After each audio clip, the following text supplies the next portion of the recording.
Bonjour et bienvenue à toutes et à tous. Nous sommes ravis de vous accueillir ce jour pour notre nouveau webinaire sur le thème « La presse est-elle morte ?» Pour votre confort, nous vous conseillons de vous connecter depuis un ordinateur de bureau avec un casque ou des écouteurs. Alors je me présente, Virginie Flash, responsable marketing transverse chez Aditi. Je serai aujourd'hui la modératrice de ce webinaire. Nous recevons ce jour Isabelle Leroy, présidente directrice générale de la société de conseil Tracks & Facts, qui dispose d'une longue expérience dans les médias, que ce soit dans les sociétés d'études comme Médiamétrie, Kantar, CSA ou en agence média. Elle était notamment DG de l'entité études et recherches d'Avas Media pendant 10 ans. Également membre du conseil scientifique de l'IREP. Isabelle nous expliquera tout d'abord ce qu'est la mesure d'audience, ses grands principes et à quoi elle sert, et enfin sa comparabilité. Nous accueillerons ensuite Amélie Benisti, directrice de l'audience à l'ACPM, l'Alliance pour les chiffres de la presse et des médias, qui nous présentera la nouvelle étude OneNext et sa méthodologie novatrice. Cette présentation sera suivie de l'intervention de Hervé Barbeau, directeur recherche et développement du groupe SIPA Ouest France, qui nous parlera des enseignements de OneNext pour le groupe Ouest France. Ensuite, Mathieu Mazuel, directeur marketing chez Aditi, la société qui assure le développement des activités publicitaires du groupe Ouest France, vous présentera les apports de la communication locale pour les annonceurs. N'hésitez pas à utiliser la zone chat pour saisir un message si vous souhaitez interagir. Vos questions seront traitées lors de notre session questions-réponses à la fin des interventions. Nous essayerons de traiter un maximum de questions pendant le live. Nous répondrons à toutes les questions dans la présentation que nous vous enverrons par email après le webinaire. Sans plus tarder, je passe le micro à Isabelle Leroy. Isabelle, bonjour, à vous la parole. Bonjour, merci Virginie. Tout d'abord, excusez-moi, le matériel lâche toujours au dernier moment, donc c'est pour ça que vous ne me voyez pas, mais vous ne perdez pas grand-chose, je dirais. Donc, la question, c'est quoi la mesure d'audience? Pour répondre à cette question, en fait, il faut comprendre deux choses. Tout simplement, à quoi ça sert et ce que cela permet. Alors, à quoi ça sert? Je vais prendre une image. Je suis une fabricante de petits pois. Voilà, des superbes petits pois. Il y a peut-être des fabricants de petits pois en ligne en ce moment. Je les salue. Donc, pour que je puisse fabriquer mes petits pois, j'ai besoin de savoir un certain nombre de choses. Combien de personnes achètent mes petits pois? Évidemment, plus j'en vends, mieux je me porte et plus j'en fabrique. Qui achète mes petits pois? Ce sont plutôt des ménagères de 35 à 49 ans qui les achètent, ou bien un mari. Bon, dans notre société aujourd'hui, c'est encore la femme qui fait les courses.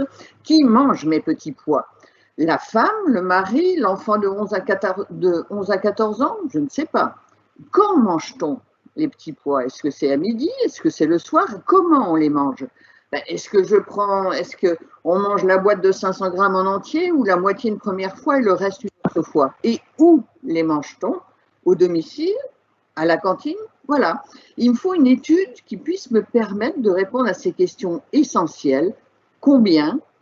Qui? Quand? Où? Comment?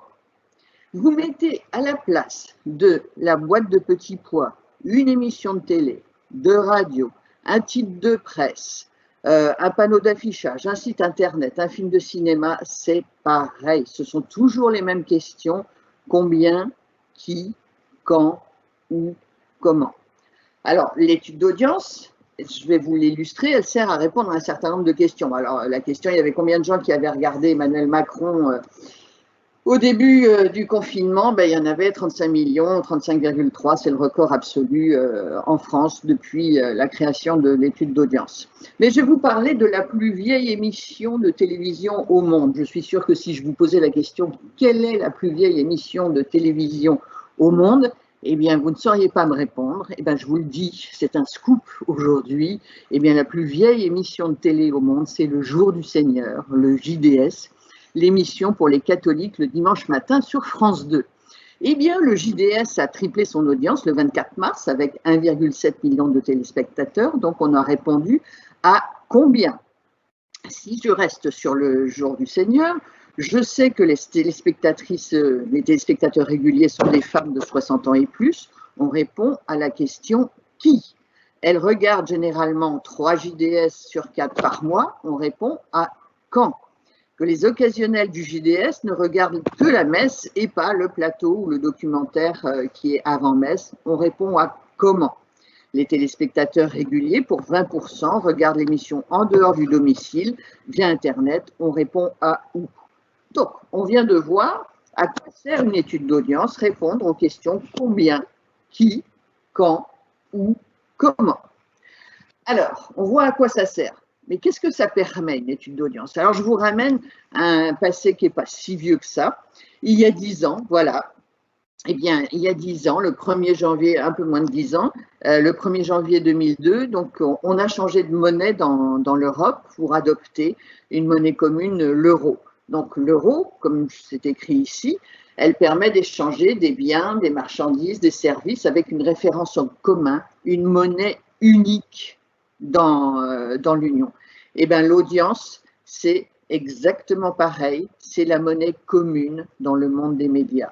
C'est le moyen qui a été créé pour qu'une régie ait d'un côté qui veut vendre son espace et une agence média ou un annonceur de l'autre côté qui veulent acheter de l'espace. C'est le moyen qui a été trouvé pour que ces deux entités puissent discuter sur une base commune, c'est l'audience. Alors il y a une question qu'on nous pose souvent, c'est la comparabilité des études d'audience. Finalement, alors, on peut avancer, hop, là, on peut avancer d'un slide encore. Voilà, la comparabilité des études d'audience. C'est un vaste sujet, parce que l'étude d'audience, comme c'est une monnaie, c'est qu'une question de convention. Donc, sur quoi elle est basée? L'euro, par exemple, n'est plus basé sur l'or, mais sur l'importance économique de chaque pays.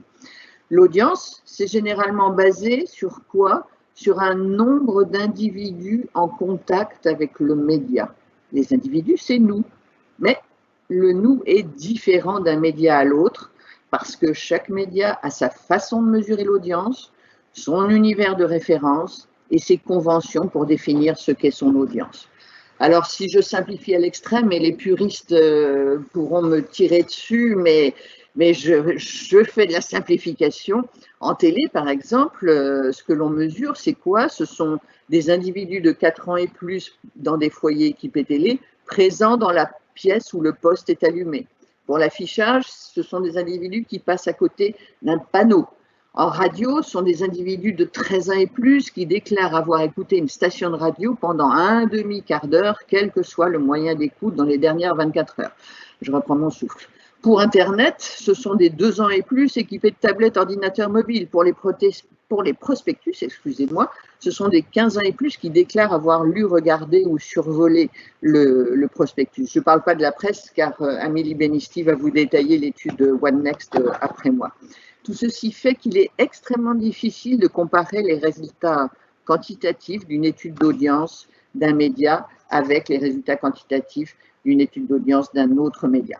Mais cependant, avec leurs conventions et pour certains leurs défauts, on peut être rassuré par une chose en France, c'est que, excusez-moi, les études d'audience sont bien faites parce qu'elles sont labellisées par un organisme de l'interprofession, le CESP, et ce qui était écrit en gras sur ce slide, c'est une vraie garantie pour tout le marché, et c'est vrai que ça place la France parmi les pays où la mesure d'audience est particulièrement sévère. On est souvent un peu puriste en France, ce qui nous coûte assez cher d'ailleurs. Alors, je ne vais pas vous laisser sans... Alors, on a vu quoi? On a vu à quoi ça sert, on a vu ce que cela permet, on a parlé de la comparabilité des études d'audience, mais je ne vais pas vous laisser sans vous parler de la notion de contact, et vous pouvez changer de slide.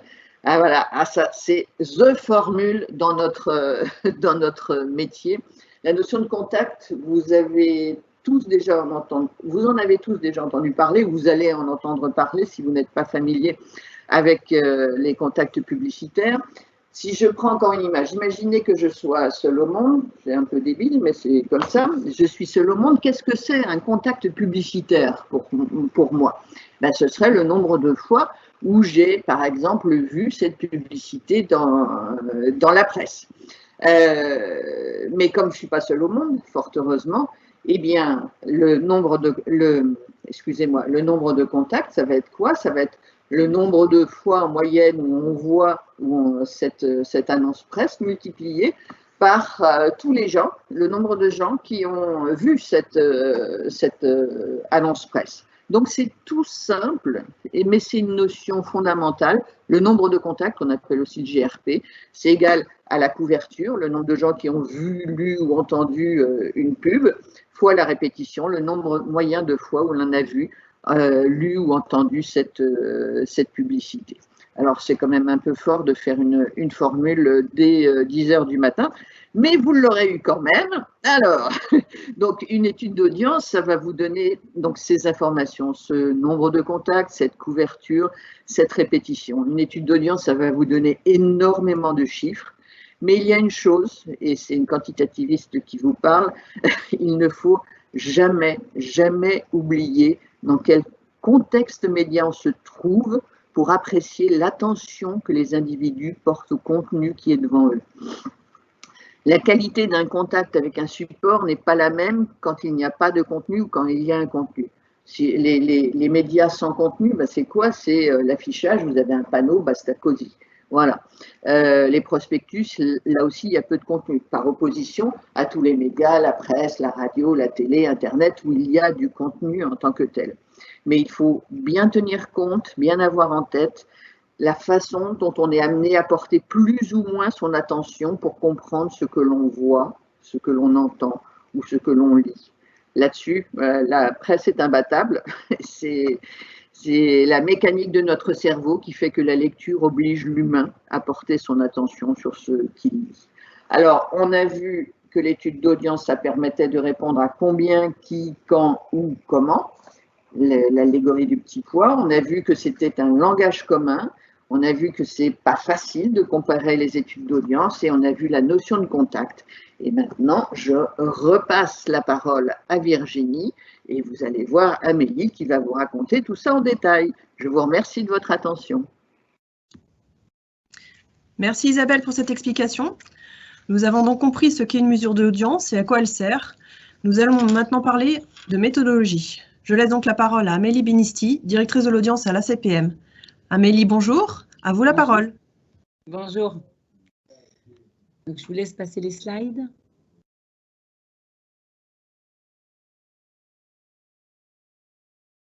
Donc, effectivement, je vais vous parler de notre belle étude OneNext, l'étude de l'ACPM.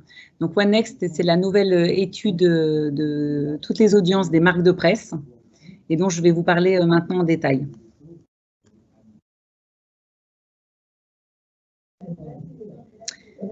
Donc OneNext, c'est l'étude qui est sortie le 25 juin 2020. Elle succède à une étude auparavant qui s'appelait One, qui était très robuste, très professionnelle. Mais or, depuis 10 ans, les modes de consommation, donc à titre personnel et professionnel, ont été totalement bouleversés, ont totalement changé, car le digital est devenu totalement central dans notre vie quotidienne à tous. Le confinement en a été, encore une fois, la preuve et son accélération. Il fallait donc une étude d'audience qui soit le reflet de tous ces modes de consommation. Pendant la même période, tous les éditeurs et les marques de presse se sont totalement transformés. Il y a 10 ans, encore une fois, le print était totalement au cœur de l'organisation de leur économie. Et depuis, vous avez tous développé donc des sites, des applis, certains diffusent des podcasts. Et donc, il fallait absolument prendre en compte la vision des marques de presse de façon totalement globale.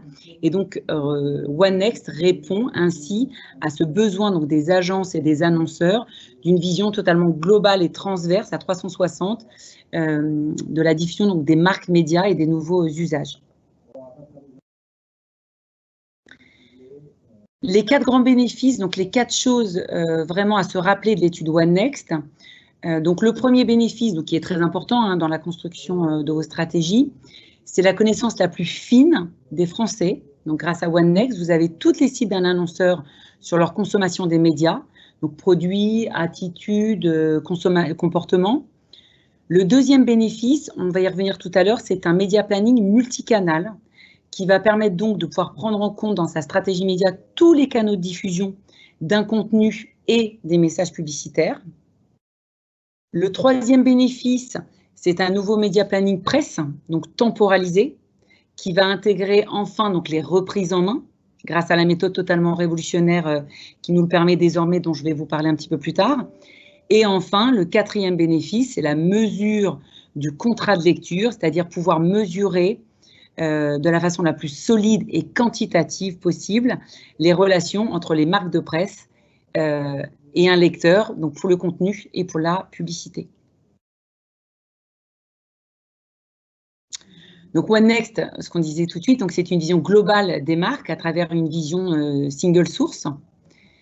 OneNext, donc c'est des milliards de data, c'est de la modélisation, c'est de la fusion pour arriver à suivre, à retracer, à tracer toutes les consommations d'un individu.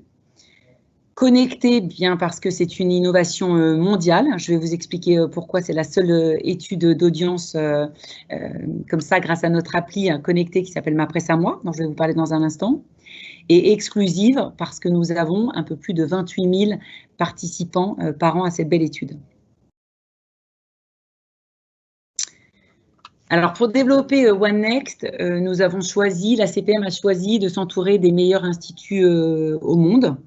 Donc, Kantar, c'est le leader mondial des études. Médiamétrie, qui est le leader des études d'audience en France.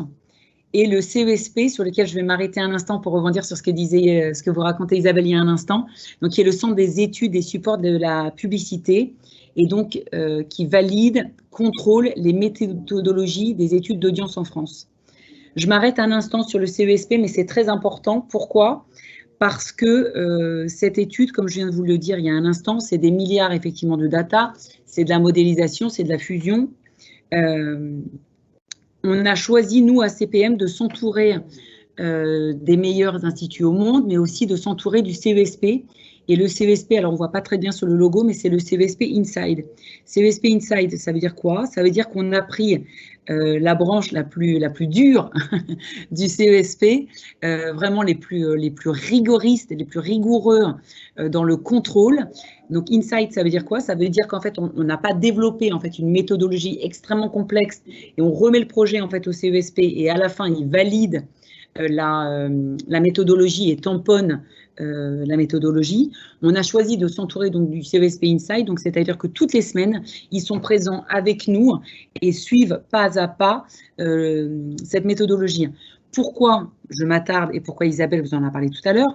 Mais en fait, c'est ce qui va permettre en fait aux agences, aux annonceurs, aux commerciaux qui vont parler de Ouest France, en rendez-vous, de présenter des chiffres qui sont totalement inattaquables parce que cette méthodologie, elle a été contrôlée, validée et tamponnée par le CESP. Et c'est en ça que c'est très, très, très important et c'est ce qui donne toute sa valeur à notre belle étude.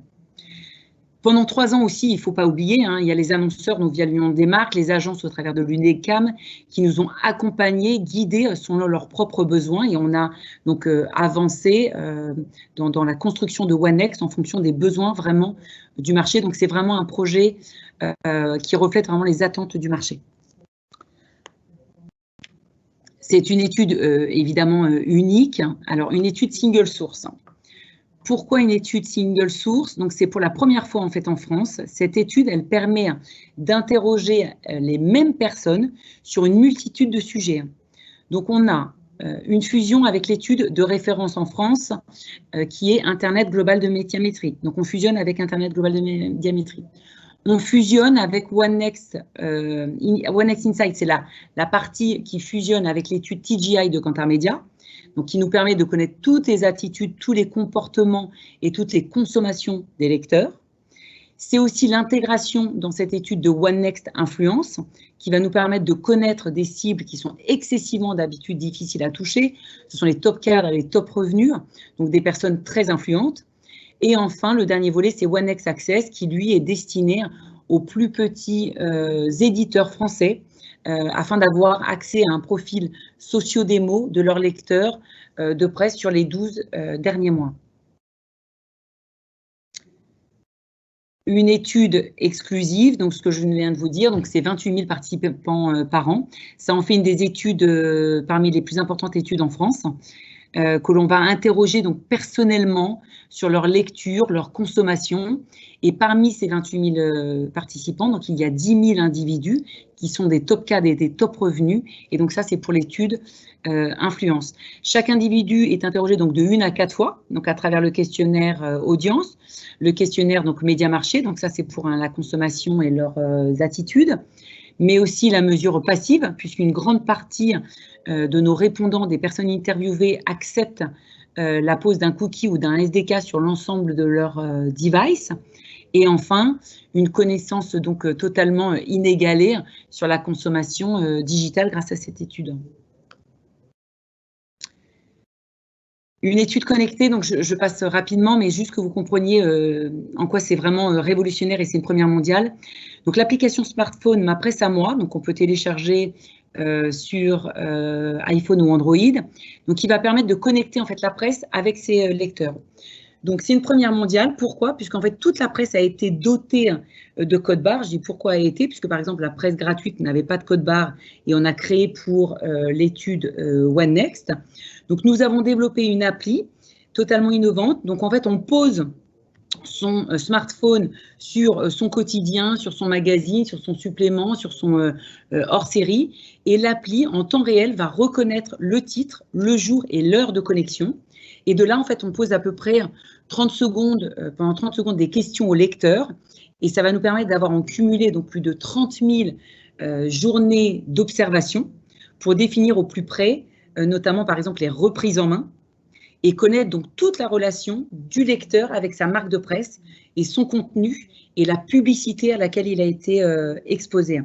Cela va nous permettre évidemment d'en sortir des indicateurs très forts concernant les valeurs du chemin de conviction, et on va en parler tout à l'heure rapidement. Pour résumer donc les 4 grands bénéfices de cette étude, donc vous l'avez largement compris, donc c'est la force et l'innovation de cette étude qui permet donc d'être connecté avec les lecteurs, entre les lecteurs et les marques de presse. Donc les 4 grands bénéfices qui sont très forts pour les annonceurs, les agences et les éditeurs, évidemment, qui en font partie. Donc c'est la connaissance la plus précise des Français. Donc il est impératif, évidemment, pour un annonceur ou son agence de connaître au plus près, évidemment, sa cible. C'est l'intégration donc de 3 sources, donc le print, le digital et les consommations pour toutes les cibles d'un annonceur, donc quel que soit l'âge, le sexe ou le device utilisé, mais aussi les consommations médias, les consommations produits, les attitudes et les comportements des interviewés. Une innovation majeure, ce que je vous disais tout à l'heure de OneNext, donc grâce à l'appli donc Tempo, donc grâce à l'appli Ma Presse à moi, qui va nous permettre de bénéficier d'une connaissance très très fine de la consommation des titres à n'importe quel moment de la journée, et donc qui va nous permettre de faire du média planning totalement révolutionné, avec la possibilité de prendre en compte et de répondre à tous les enjeux marketing des annonceurs et de n'importe quelle campagne. Donc on voit par exemple sur ce chart donc une diffusion sur tout au long de la semaine en fonction du print, des sites et des apps, et donc ça nous permet pour la première fois de faire un média planning sur la même granularité que le digital, ce qui n'était évidemment pas possible avant OneNext. Je vous parlais des fameuses questions qu'on pose aux lecteurs au moment où ils ont été en contact avec le contenu et la publicité. Donc, ces nouveaux indicateurs donc, qui vont permettre vraiment de nourrir le discours et le côté aspirationnel des présentations donc, pour vos clients. Donc, il va permettre de valoriser le média presse d'une autre façon, via l'appréciation, l'intérêt, l'engagement. Donc, on a des critères d'attention. Donc, ça, c'est le niveau de l'attention qui est porté à la lecture, ou une publicité a attiré mon attention. La confiance, c'est j'ai confiance en ce que j'ai lu. On a un critère de désirabilité, donc là, c'est la lecture qui est jugée enrichissante, utile ou agréable. On a un critère d'engagement, donc là, c'est l'envie de partage. Et enfin, un critère de transformation, c'est la fin du funnel vraiment de l'individu jusqu'à la marque. Et donc là, c'est l'envie de passer à l'action. Donc c'est vraiment une publicité contenant des informations utiles, une publicité qui a suscité l'envie d'en savoir plus, et carrément une publicité qui va m'aider à préparer mes achats. Donc, c'est vraiment la possibilité, grâce à ces indicateurs très forts, de mesurer, de chiffrer la relation du lecteur à la publicité. Évidemment, ma dernière slide sera un focus sur ces 5 indicateurs transposés donc, sur les résultats de Ouest France. Donc l'attention, donc encore une fois, le niveau de l'attention quant à la lecture, donc de 91% pour Ouest France. La confiance, donc là, c'est j'ai confiance en ce que j'ai lu, donc c'est 86%. La désirabilité, la lecture, donc jugée enrichissante, utile ou agréable, donc c'est 85%. L'engagement, donc encore une fois, l'envie de partage est à 93%. Et la transformation, donc c'est carrément l'envie, la publicité que j'ai vue qui me donne envie de passer à l'achat de 24%, qui sont des résultats, la transformation 24%, c'est énorme. C'est vraiment des chiffres très, très, très, très forts. Voilà, j'ai terminé pour la présentation de notre belle étude de la presse, de toutes les audiences des marques de presse OneNext. Merci Amélie. Nous avons maintenant compris comment est constituée l'étude OneNext et sa méthodologie novatrice. Nous allons maintenant voir quels sont les enseignements de cette étude. Alors, quels sont les résultats pour le groupe Ouest France? Hervé, bonjour. À vous la parole. Bonjour à tous. Eh bien, donc, quelques résultats pour le groupe Ouest France, l'audience des marques du groupe dans leurs différentes déclinaisons. Pour ça, on va s'appuyer sur quelques idées reçues. On entend souvent dire que plus personne ne lit la presse, que les réseaux sociaux ont remplacé la presse, et surtout que les jeunes ne lisent plus la presse, ou qu'on ne touche personne avec la presse, et en tout cas pas les cibles publicitaires intéressantes, ou encore que les gens n'ont plus confiance dans la presse. Nous allons donc voir comment, à travers cette étude et tous ces indicateurs que nous ont donnés, que nous a décrit Amélie, nous allons pouvoir répondre à ces questions et peut-être d'autres précisions sur les comportements de lecture vis-à-vis des journaux du groupe. Idée reçue numéro 1, plus personne ne lit la presse. L'audience que donne OneNext Global, donc sur la deuxième vague 2020, les résultats les plus récents, l'audience 30 jours, c'est que 6,6 millions d'habitants de l'Ouest 15 ans et plus lisent au moins une fois par mois un des journaux du groupe, que ce soit Ouest France, le Courrier de l'Ouest, le Maine Libre ou Presse Océan. Et sur l'ensemble de la France, c'est plus de 25 millions de personnes qui sont en contact au moins une fois par mois avec un des supports du groupe, qu'on parle de support papier, qu'on parle de support numérique à travers le site web ou les sites mobiles, ou encore à travers les applications mobiles, ou que ce soit encore les contenus diffusés par les différents journaux sur les réseaux sociaux. Plus personne ne lit la presse, c'est aussi à travers ces indicateurs d'audience jour que l'on peut les observer. L'audience LNM, c'est le nombre de personnes qui lisent un numéro moyen des journaux du groupe, donc c'est 2,7 millions par jour moyen. L'audience numérique nous est donnée par Médiamétrie, 3,3 millions de personnes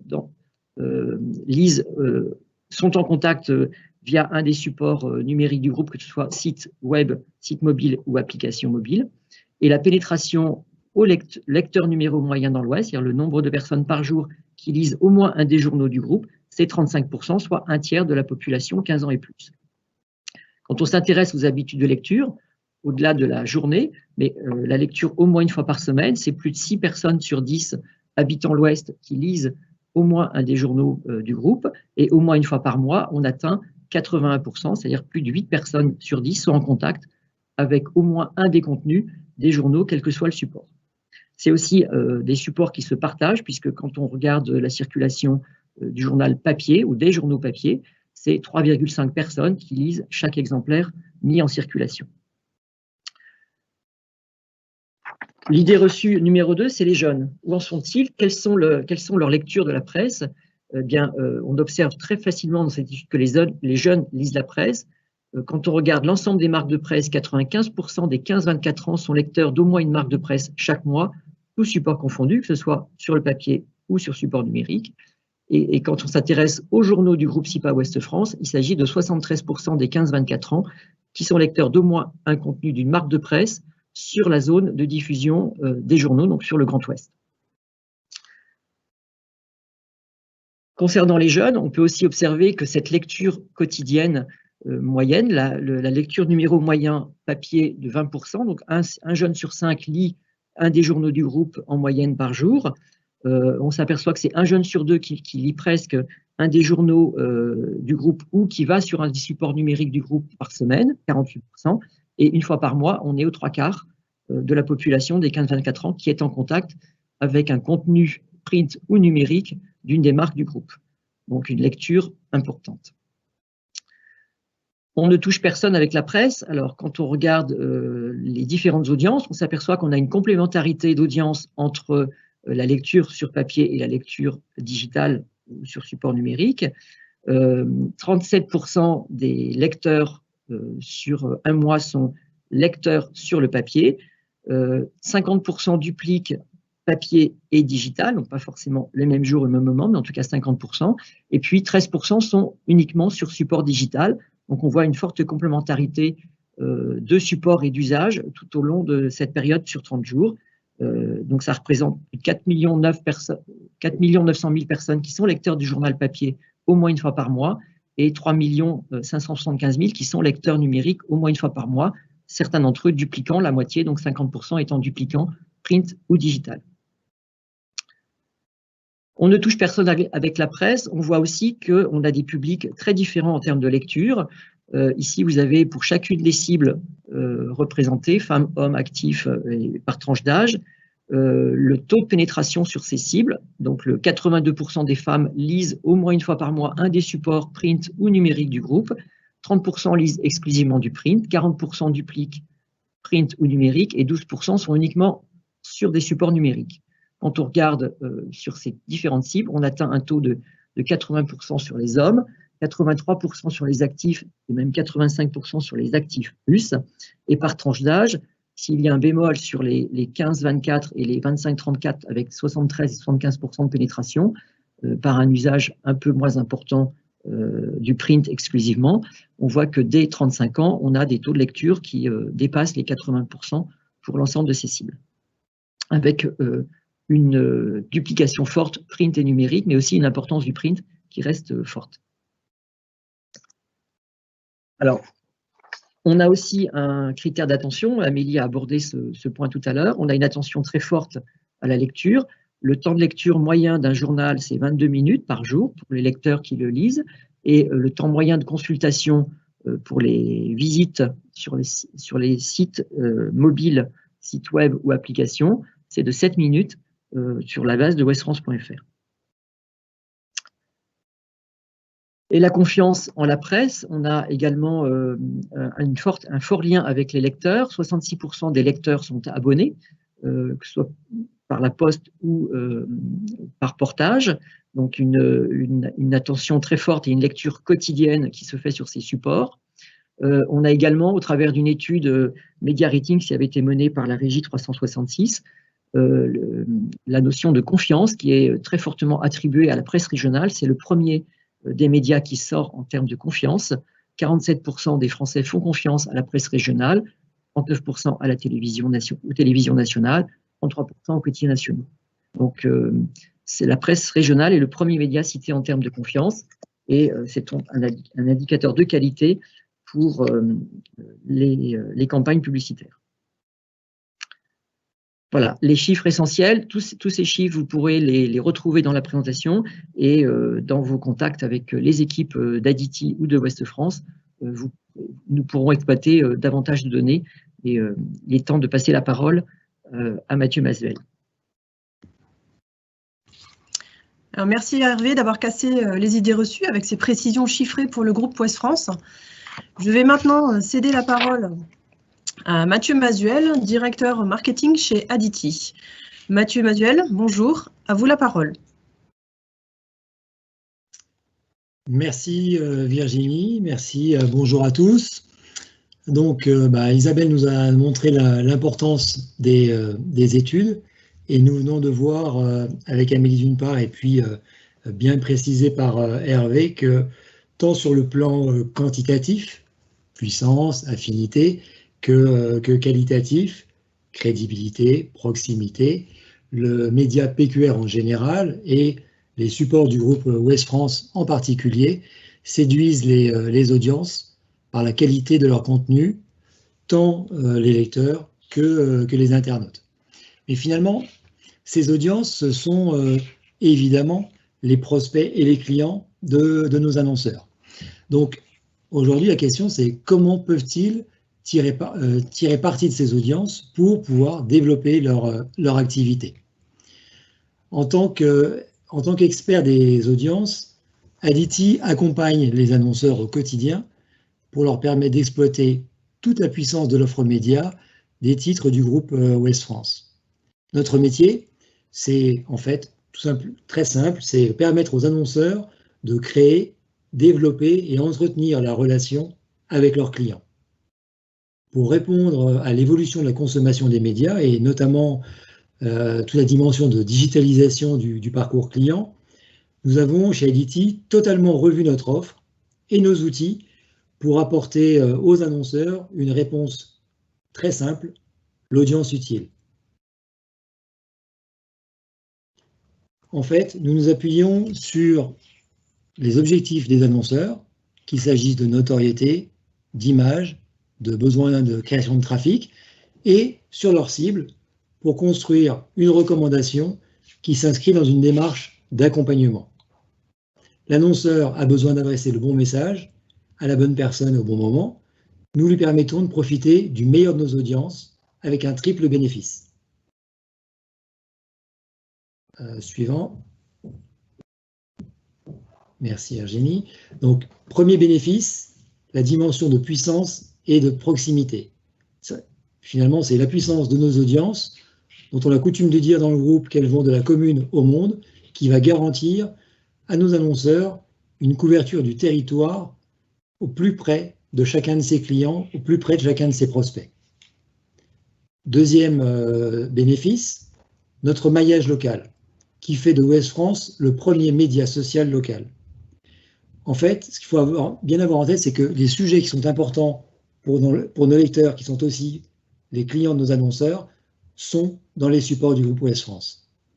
Aujourd'hui, avec 81% de taux de pénétration mensuel, ce sont 5,7 millions de contacts potentiels pour nos clients.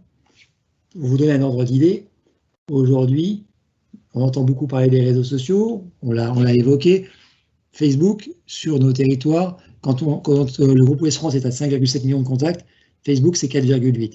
Ça permet de montrer à chacun la puissance véritable du groupe et la capacité à déployer vraiment les campagnes de nos clients à tous les points de contact. Et ça touche l'ensemble des cibles, y compris les 15-24, puisque Hervé l'a dit, on a un taux de pénétration sur la cible qui est de 73%. Donc, on a vraiment un maillage extrêmement fin. Troisième bénéfice, la couverture. Nous capitalisons aujourd'hui sur une formidable complémentarité de nos audiences.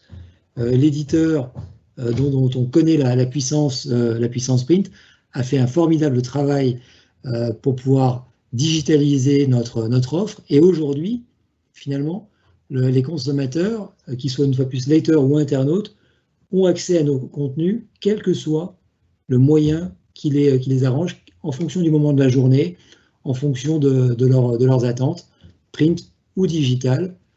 On leur permet d'adresser efficacement les cibles. Alors, non seulement les cibles traditionnelles de la presse quotidienne, 25-34, 35-49, 50 ans et plus, mais également, Amélie et Hervé l'ont bien montré, les cibles jeunes, notamment les 15-24. Donc, tout ça, ça nous permet, nous, pour nos annonceurs, de construire un dispositif qui va optimiser l'ensemble des points de contact pour coller à sa cible utile. Alors, concrètement, comment ça marche? Tout d'abord, on va travailler dans une démarche de ciblage. Le ciblage, c'est ce qui va nous permettre d'optimiser la couverture des dispositifs.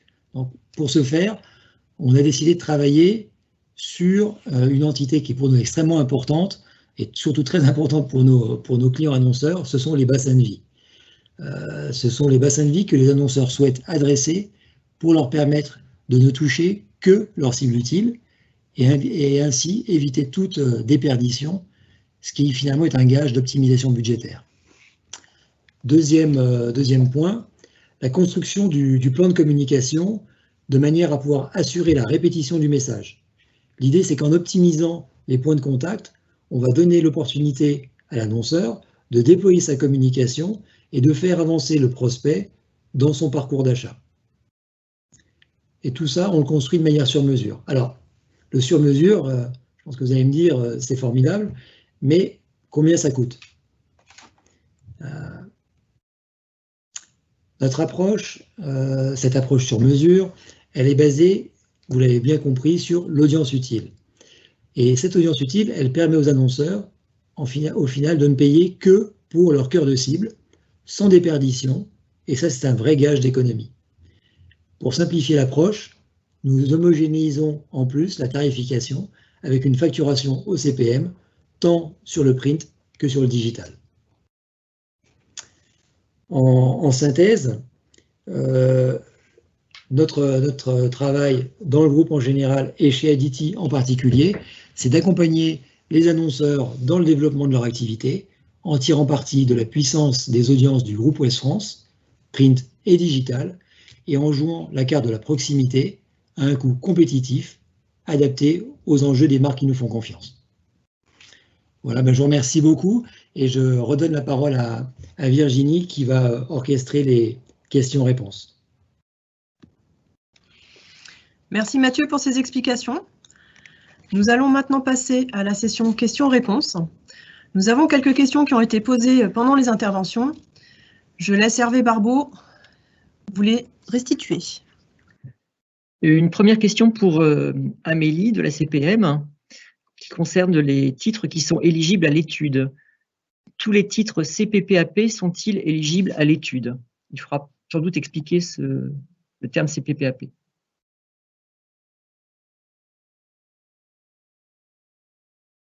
Vous m'entendez? Oui.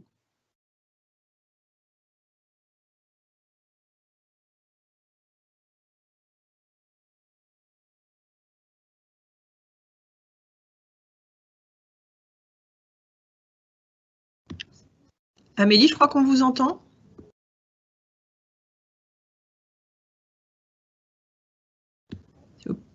Vous pouvez peut-être réactiver votre micro, s'il vous plaît, Amélie. Ah, il semblerait qu'on ait un souci, on ait perdu Amélie. On peut peut-être passer à la question suivante, le temps qu'on récupère Amélie. Voilà, donc la question suivante concernait cette étude a-t-elle étudié des cibles précises comme les agriculteurs? Alors, je vais y répondre directement, oui. Dans ces études, on a des notions de cibles plus précises que CSP+, et CSP- qui ont été présentées tout à l'heure. On peut descendre sur des catégories socio-professionnelles plus précises. Ce sera l'objet d'exploitation ultérieure et ad hoc en fonction des besoins des annonceurs. Voilà. Une question peut-être pour Mathieu Masvel. Le média planning multicanal s'applique-t-il au lectorat Ouest France? Oui, complètement. C'est effectivement ce qu'on évoquait tout à l'heure. L'idée, c'est effectivement la dimension multicanal. C'est pour nous extrêmement important. L'idée, c'est de travailler dans une logique de complément de couverture entre le print et le digital et donner la possibilité à nos clients, finalement, de bénéficier d'un dispositif complet qui va jouer justement sur cette formidable complémentarité de nos audiences et leur permettre d'adresser leurs cibles de la manière la plus efficace. Donc oui, effectivement, on joue effectivement totalement en complémentarité. Ouais. Je suis là, hein, pardon, il y a eu un petit souci tout à l'heure. Alors, Amélie, si vous voulez bien répondre à la question sur les titres éligibles à l'étude, et en particulier les titres CPPAP. Alors, absolument, tous les titres sont éligibles à l'étude. Après, effectivement, il y a dans la méthodologie, il y a une question de seuil en termes d'individus dans les réponses pour pouvoir être publiés. Mais tous les titres sont absolument éligibles à l'étude et on a vu même que ça pouvait concerner les tout petits titres dans le module Access. Donc ça, c'est les tout petits éditeurs qui peuvent nous rejoindre. La deuxième question était... La deuxième question, c'était... Pardon. Non, il n'y avait pas de deuxième question. C'était sur le titre, les titres CPPAP, sont-ils éligibles à l'étude? D'accord. Donc oui, donc tous les titres sont absolument éligibles à l'étude. Donc on suit je vous ai entendu là à l'instant, désolé, j'ai un petit problème de micro, mais parler donc de multicanal. Donc on suit effectivement donc tous les titres donc, en version print. On suit évidemment tout ce qui est mobile, tout ce qui est tablette et tout ce qui est PDF, puisqu'on interroge en fait nos interviewés sur les articles avec lesquels ils ont été en contact. Une question pour Mathieu également là. Dans le choix de nos médias, a-t-on l'audience cible et les CPM, quel que soit le média? Oui, tout à fait. Dans la logique dans la logique de complémentarité que j'évoquais il y a quelques minutes et sur laquelle Amélie revenait du point de vue études, l'idée c'était exactement ça, c'est de pouvoir proposer des dispositifs dans lesquels on a cette démarche dans laquelle on va apporter non seulement la complémentarité des audiences, mais la juste tarification. Ouais.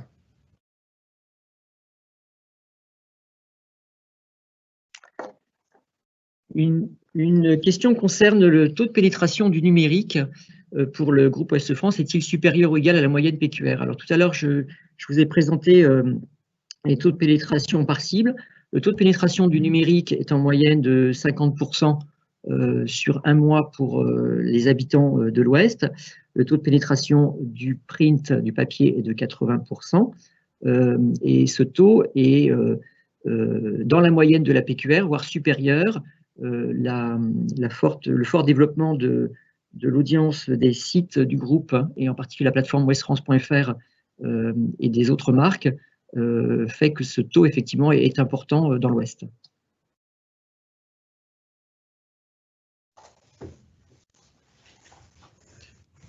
Voilà, si vous avez d'autres questions ou des commentaires pour les intervenants ou des précisions à apporter.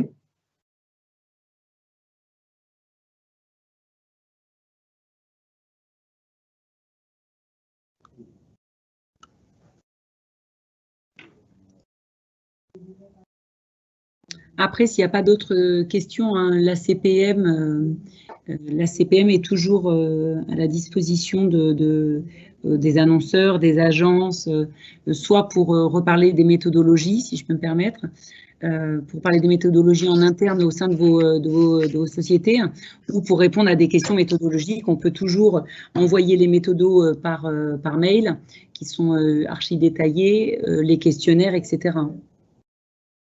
Pour ceux qui veulent vraiment mettre les mains dans le cambouis. Voilà. Et du côté du groupe, on est avec les équipes marketing des différentes BU d'Aditi à la disposition pour pouvoir exploiter ces résultats, répondre aux questions et traiter les demandes de plans médias ad hoc en fonction des besoins. Oui, complètement. Nous, on sera totalement ravis côté Aditi de pouvoir approfondir par rapport à ce qu'on a pu évoquer ce matin et rentrer de manière extrêmement concrète dans les problématiques de nos clients. On a un certain nombre de cas clients qu'on peut aussi partager et voir quels sont les meilleurs dispositifs, une fois de plus, toujours dans cette logique de complémentarité des audiences entre le print et le digital, et surtout cette approche de cible utile dont on voit qu'elle correspond parfaitement aux attentes de nos clients, tant du point de vue de l'efficacité que du rendement budgétaire. Nouvelle question, comment faites-vous pour publier des résultats sur des zones de population de 4000 habitants ou moins? Mathieu, peut-être une réponse, ou je peux également répondre. Voilà. Alors, écoute, si tu peux vraiment, nous je vais être franc avec toi, nous on est ravis d'avoir ces chiffres. Après, nous, on fait en sorte de les exploiter pour que nos clients puissent en profiter au mieux.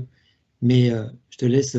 Alors, donc, sur les zones locales, on a développé depuis quelques années une modélisation de l'audience. En fait, cette modélisation consiste à répartir l'audience sur les communes en fonction de critères de population, de diffusion et d'habitude de consultation numérique, ce qui nous permet de modéliser l'audience sur des zones très fines de bassin de vie ou d'édition. au niveau donc infradépartemental, et ces résultats sont exploités pour permettre la simulation de plans publicitaires ou sur des cibles ad hoc. Voilà, et cette modélisation est reconduite régulièrement avec les différentes études WAN. Donc pour l'instant, elle tourne sur l'ancienne étude, mais elle sera très rapidement adaptée à l'étude WAN Next dès qu'on aura une base d'enquête suffisante sur l'ensemble de la zone pour descendre à un niveau plus fin.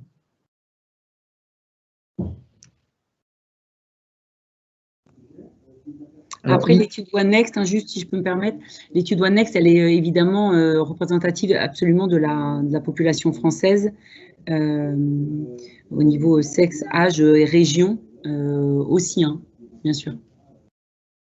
Au niveau que les critères socio-démo sont très très respectés. Ça fait partie des choses que le CESP contrôle de façon très très fine. Une question peut-être pour Amélie aussi concernant la cible jeune. Avez-vous identifié des supports qu'il privilégie? Alors, puisqu'on est dans les idées reçues, en termes d'idées reçues, la presse ne lit pas, les 15-24 ne lisent pas la presse. On a une campagne très très forte de lancement, j'espère que tout le monde a vu cet été au moment du lancement de One Next. Donc on avait 4 visuels qui tournaient et en fait qui cassaient les idées reçues de la presse et qui ont été diffusés sur un peu plus de 145 supports. Donc normalement on a dû un peu en entendre parler cet été. Et une de ces créations publicitaires était 95% des 15-24 ans lisent la presse. Pourquoi on arrive à un taux aussi exceptionnel que celui-ci? En fait, il y a des idées reçues qui disent est-ce que vous lisez la presse? Donc moi, je vais vous faire un petit test là. Je vois pas qui est dans le webinaire, mais si je dis aux 15-24 ans, est-ce que vous avez regardé la télé hier soir? Ben, je suis désolée, mais la réponse serait vraisemblablement à très forte majorité non. Est-ce que vous avez lu la presse hier soir? En fait, la réponse serait oui. Pourquoi? Puisqu'en fait, il y a 85% des 15-24 ans en fait, qui lisent quotidiennement la presse de façon numérique. On lit la presse en numérique et c'est 10% seulement de lecture print, mais 85% de lecture numérique. Donc, quand on dit que les 15-24 ans ne lisent pas la presse, c'est une idée absolument fausse, puisque c'est 95% des 15-24 ans qui lisent quotidiennement la presse.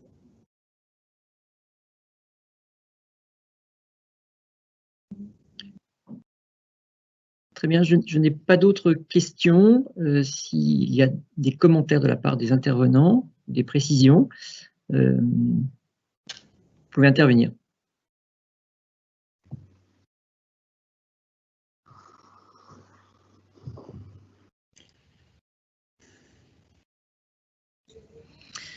Écoutez, nous vous remercions pour votre participation et espérons vous revoir lors d'une prochaine édition. Vous recevrez d'ici quelques jours un email comprenant le replay de ce webinaire ainsi que la présentation complète. Les réponses aux questions y seront également annexées.